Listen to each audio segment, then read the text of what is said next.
Mesdames, Messieurs, bonsoir. Jour historique pour les Algériens qui élisaient aujourd'hui leurs députés. Historique car pour la première fois depuis 1962, il s'agissait d'élections pluralistes. Historique aussi car tout le monde attend de savoir quel sera le score des islamistes. Reportage de Morad Aitabouche et Christian Le Carnet. Blida, à 60 km à l'est d'Alger. Toute la journée, les habitants sont venus voter, seuls, en groupe ou en famille. Mais ici, au moins 2 personnes n'ont pas pu remplir leur devoir électoral. Abbassi Madani et Ali Belhadj, les 2 leaders du FIS, incarcérés dans cette prison militaire. Dans cette ville commerçante et bourgeoise, l'indifférence à leurs propos est générale. L'enjeu des élections, pour tout le monde, est trop capital. Tout Algérien, c'est une journée historique, sans doute. Parce que ce peuple a souffert tellement. Et on n'a jamais eu des élections normales, comme même au moment des hivernants, même au moment de la France. C'était toujours par force, par force, par force. C'est réglé d'avance. Kouba, dans la banlieue d'Alger, changement de décor. Nous sommes dans l'un des fiefs des intégristes du FIS. Le discours est là très clair. L'avenir est en rose pour l'Algérie, comme nous le prévoyons et comme nous le voyons venir. C'est-à-dire? C'est-à-dire la prospérité, le développement et dans un cadre islamique. Il y a un État islamique? Oui, bien sûr. On espère justement un État islamique. Un État islamique, oui, mais tous n'attendent pas des miracles d'un tel État. Si on dit État islamique et puis on reste à chasser les mouches, ça ne servira à rien. L'État islamique, il faudra des hommes et pour travailler, pour arriver à concrétiser justement cet État islamique. Pour mettre un terme à 29 ans de parti unique, les femmes aussi se sont mobilisées. Pour quelle société, islamique ou démocratique? Même si 55% d'entre elles sont analphabètes, elles votent pour la première fois de leur vie librement. C'est capital. On a voté pour la démocratie, on a voté pour un avenir meilleur, on a voté pour une Algérie meilleure. Meilleur, ça veut dire comment?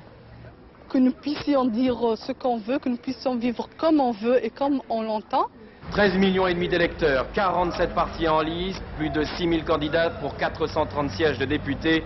Le dépouillement risque d'être long et fastidieux. Même si le ministère de l'Intérieur nous a promis des résultats pour demain matin, on peut attendre les premières tendances dans quelques jours seulement.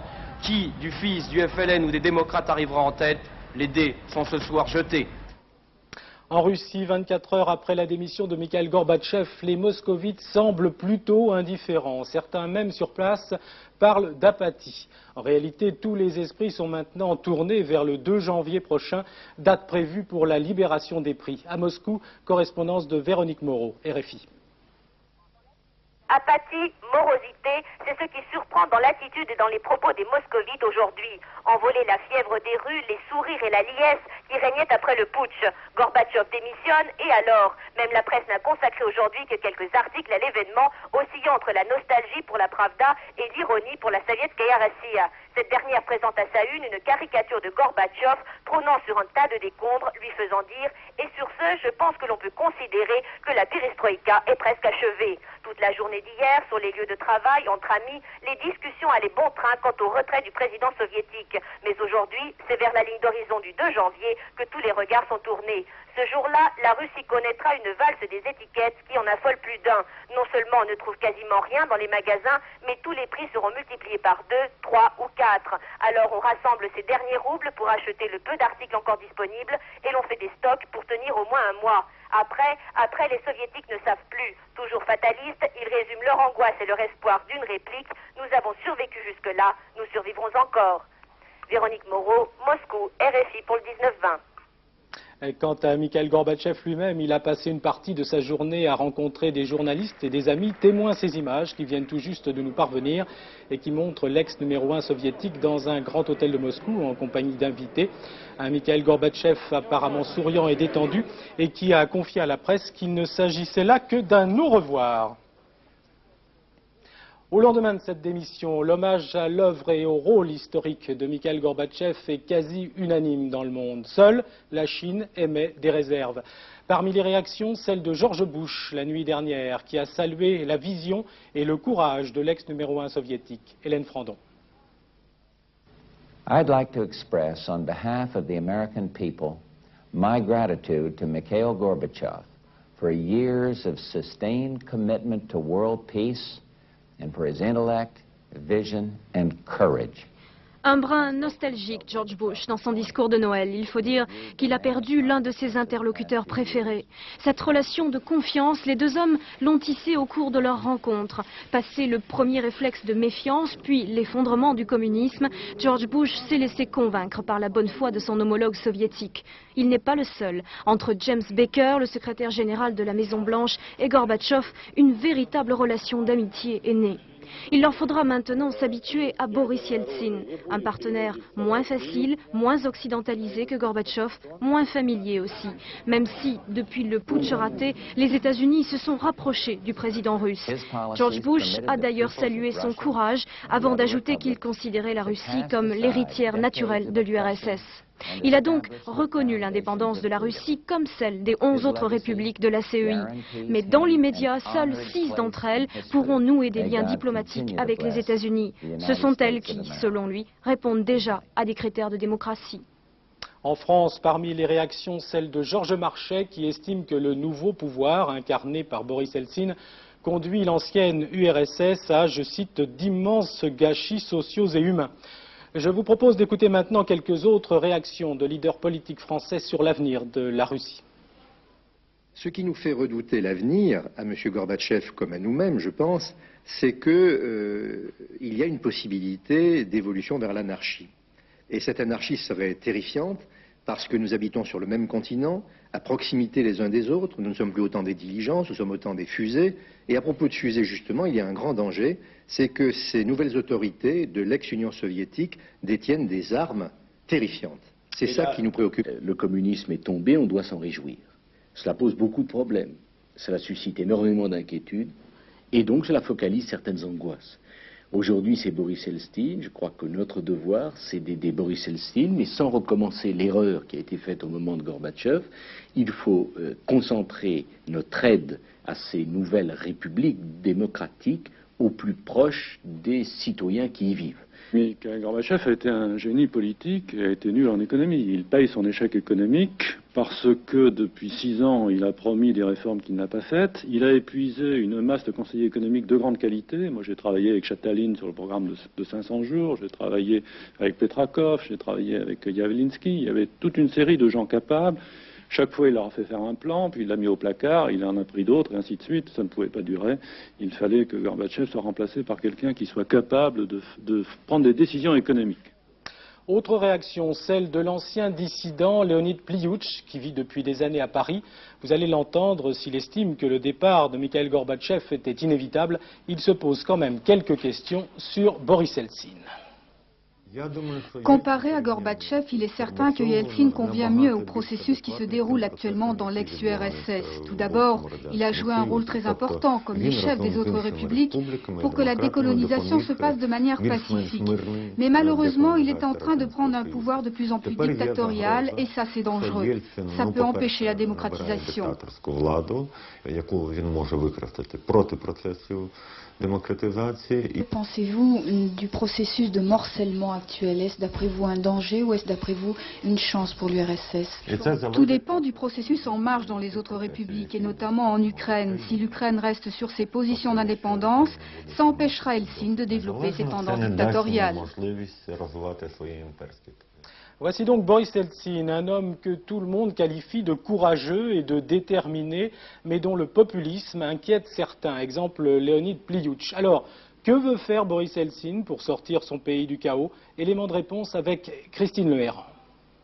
Yeltsin, très populaire auprès de ses électeurs, lors de la campagne en juin dernier, il obtient 57% des suffrages. Les Russes optent alors pour le changement et les réformes rapides de l'économie. Yeltsin populaire, mais jusqu'à quand? Son programme pour éviter le chaos est une thérapie de choc, mais aussi un véritable coup de poker. Premier point de taille, la libéralisation des prix le 2 janvier. Une mesure prévue pour relancer la production. Seuls des aliments de base seront encadrés. Pour le reste, on parle de 300% d'inflation. Mesure délicate, les Russes sont déjà nombreux à vivre en dessous du seuil de pauvreté. Compensation dans le même temps, la hausse des salaires et la création d'un SMIC. Mais les impôts devraient augmenter, les sociétés elles-mêmes seront imposées. Pour faire face au déficit budgétaire, les dépenses publiques vont être revues à la baisse, principalement le budget de la défense. Enfin, les grandes privatisations suivront toutes ces mesures. Boris Yeltsin invite bien sûr les étrangers à investir en Russie. Un saut gigantesque vers le capitalisme en quelque sorte, mais qui effraie même les plus proches collaborateurs de Yeltsin. Gavril Popov, maire de Moscou, a démissionné il y a 15 jours pour protester contre ces mesures. Il lui reproche surtout de ne pas s'attaquer véritablement à une réforme agraire, alors que l'approvisionnement en vivres est de plus en plus difficile. Même son de cloche depuis quelques jours de la part d'Alexandre Rouskoï, vice-président de Yeltsin, qui lui reproche d'aller trop vite sans accompagnement social. Le vent de la contestation souffle et Yeltsin ne pourra plus dorénavant rejeter les responsabilités sur le pouvoir central défunt. Marc Ferraud, bonsoir. Vous êtes historien et vous avez publié aux éditions Ramsay un livre qui s'appelle « Les origines de la perestroïka ». Vous avez eu l'occasion de rencontrer Boris Eltsine un petit peu avant le putsch du mois d'août dernier.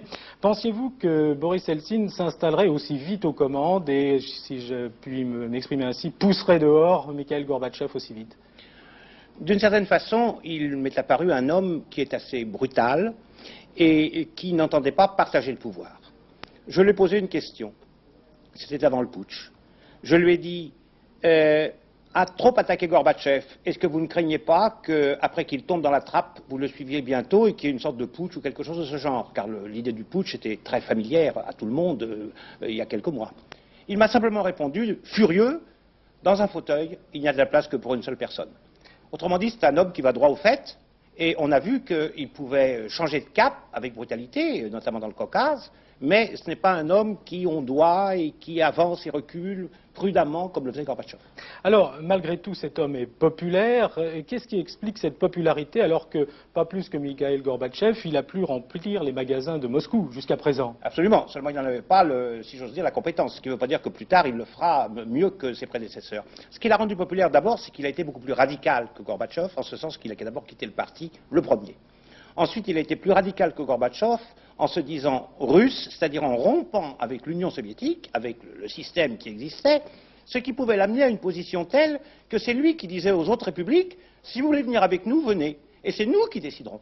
Alors que Gorbatchev essaye de retenir les républiques. Lui, d'une certaine façon, il les chasse, puis il leur dit revenez si vous voulez. La preuve avant-hier, lorsque la Géorgie a voulu adhérer à l'Union, il a dit non, vous n'êtes pas assez démocrate. Autrement dit, il joue le démocrate avec plus de réalité, de réalisme et de force que Gorbatchev, qui était plutôt un homme d'intention, qui a sans doute et de loin été l'agent de la perestroïka, le plus sympathique possible à l'Occident, mais qui lançait des initiatives sans aller jusqu'à leur terme. Alors qu'au contraire, Eltsine, lui, va jusqu'au bout. Marc Ferraud, pensez-vous qu'il aura affaire à une explosion sociale et aura-t-il les moyens d'y faire face? L'explosion sociale est possible parce que les conditions de vie quotidiennes des Russes sont absolument insupportables. Et pendant longtemps, autre explication de sa popularité, les Russes jugeaient que s'ils étaient appauvris, ce n'était pas seulement à cause du système, à cause des réformes ratées de Gorbatchev, mais aussi parce que les républiques pompaient le sang des Russes. Il y avait une sorte de racisme anti-république en Russie qui montait, et Eltsine exprime bien un sentiment populaire qui explicite un petit peu, si vous voulez, sa popularité. Mais ce n'est pas parce que maintenant il a tous les pouvoirs que d'un seul coup les pommes de terre vont arriver ou la nourriture. Et ce qu'on peut remarquer, c'est que jusqu'à présent les Russes se sont tenus. Il y a peu de grèves en URSS, on ne le dit pas assez. Et il y a peu de grèves parce que les gens se ravitaillent au fond là où ils travaillent. Alors s'ils ne travaillaient pas, bien sûr, ils ne pourraient pas se ravitailler. Mais dans les magasins, ils n'ont pas tout ce qui fait quand même la joie de la vie, c'est-à-dire le libre choix, etc. Dans leur cantine, ils peuvent ramener chez eux quelques saucisses ou quelques morceaux de fromage. Alors si les grandes usines et les cantines, si les entreprises, les universités, etc. ne sont plus ravitaillées, et ça commence à se manifester, là ça explosera. Marc Ferraud, je vous remercie. Comment cette première journée de l'après-Union soviétique a-t-elle été vécue par la communauté russe de Paris? Enquête de Jean-Marc Pitt et Nathalie Darigrand. Le drapeau de la Russie sur l'ex-ambassade d'Union soviétique à Paris, quelques passants sont là, venus spécialement saluer le symbole, ce vieux monsieur russe en France depuis 70 ans. C'est le drapeau de l'espoir, ça, pour vous aujourd'hui? Ah oui, oui. De la revanche, de l'effondrement du communisme militant. Les idées communistes, ça restera probablement, mais le communisme militant et militaire s'est effondré. Au même moment, cette église orthodoxe accueille ses fidèles. Peu de monde ce matin pour entendre la messe. Dehors, pourtant, on s'arrête pour discuter politique.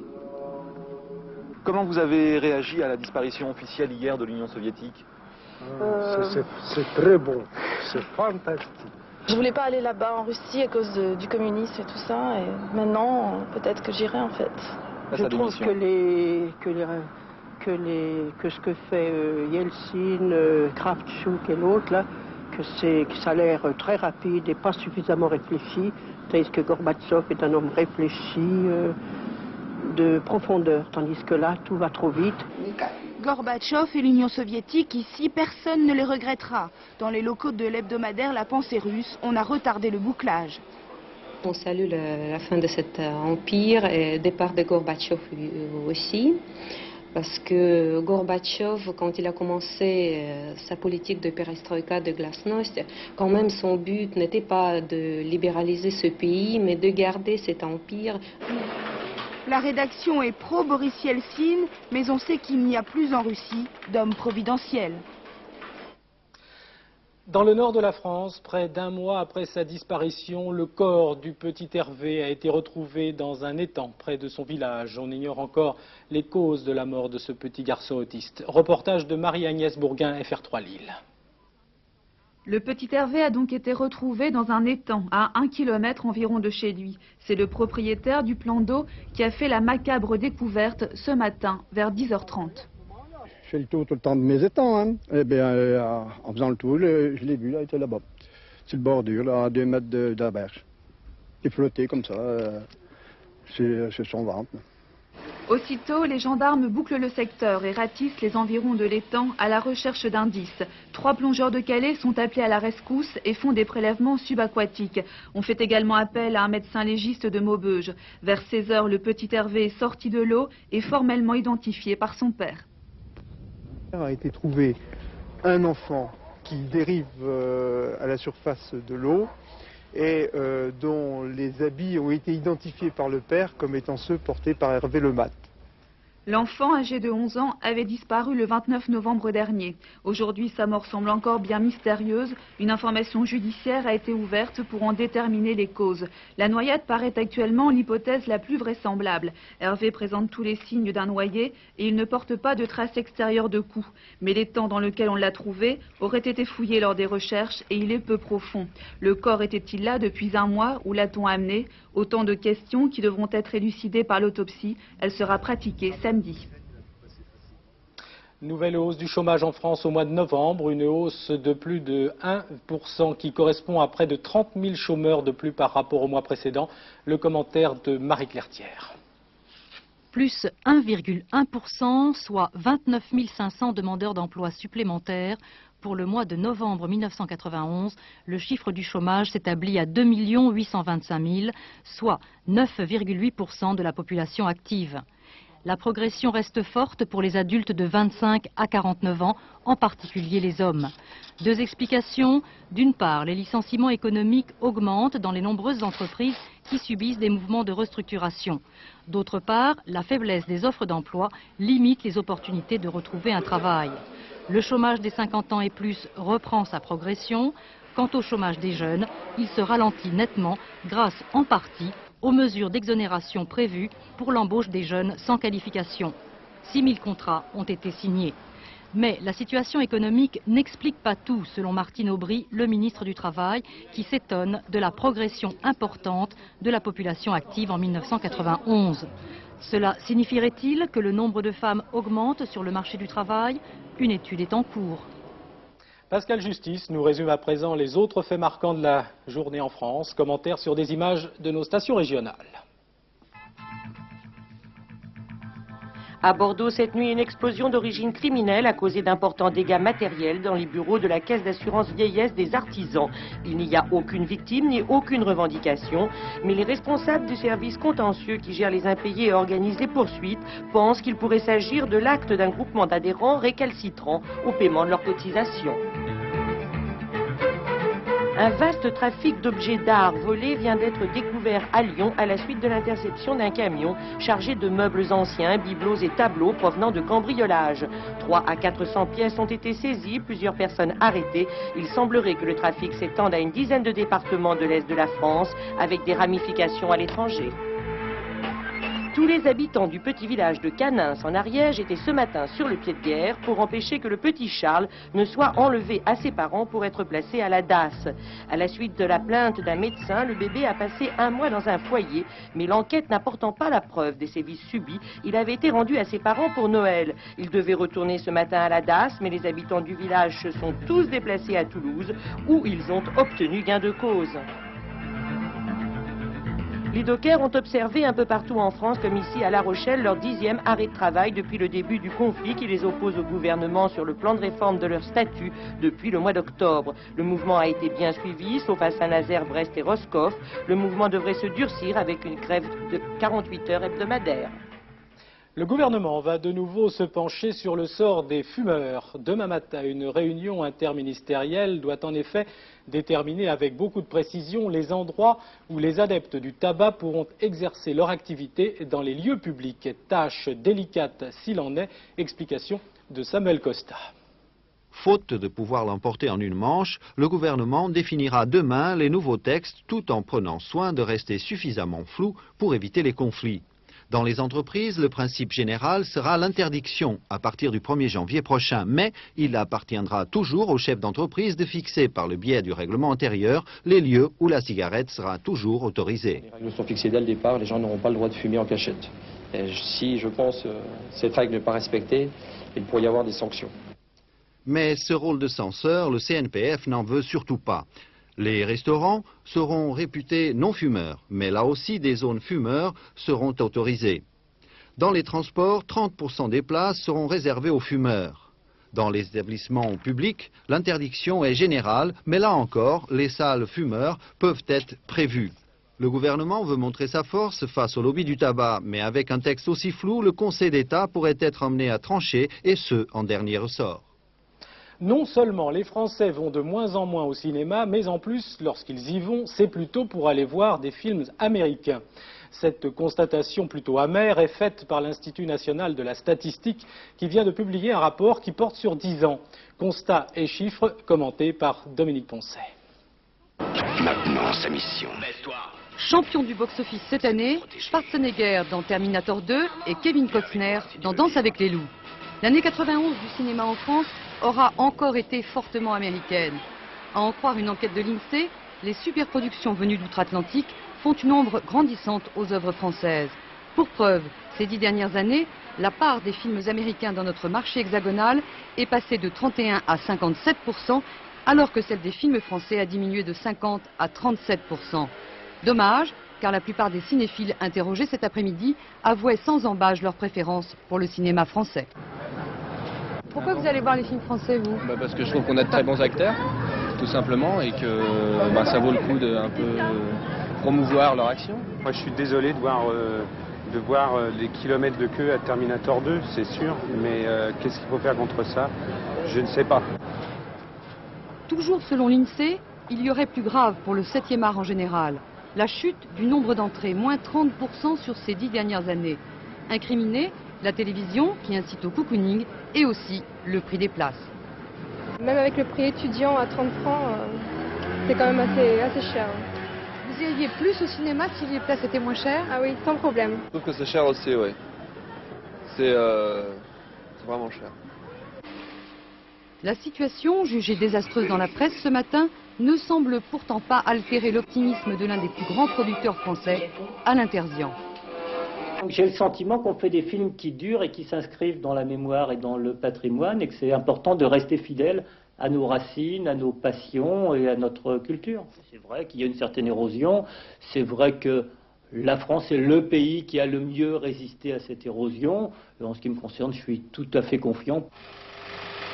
Le porte-parole des producteurs français a sans doute raison de refuser tout catastrophisme, car en Europe, c'est en France que la production cinématographique nationale conserve le plus de parts de marché national. Elle représente 33% des recettes, contre par exemple 7% en Espagne. Peut-être, cette année, Avons-nous manqué d'un Nikita ou d'un Cyrano qui auraient crevé le box-office? Voilà, fin de cette édition. À 20h45, vous partirez à la conquête de l'Ouest avec le formidable film américain signé Henry Hathaway, John Ford et George Marshall. Et à 23h15, c'est Memona Interman qui vous présentera Soir 3. Très belle soirée sur la 3 évidemment.